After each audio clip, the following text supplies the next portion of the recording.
Setiap hari, kita banyak menyentuh benda dan berinteraksi dengan orang lain. Tapi, tahukah kalian bahwa tangan kita ini dapat membawa jutaan kuman yang banyak? Kuman bisa menyebabkan penyakit diare dan merupakan penyakit serius lainnya.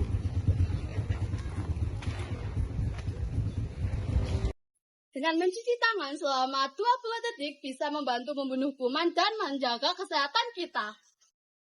Jangan lupa cuci tangan Untuk kesehatan kita dan orang-orang yang kita sayangi. One is the loneliest number that you'll ever do.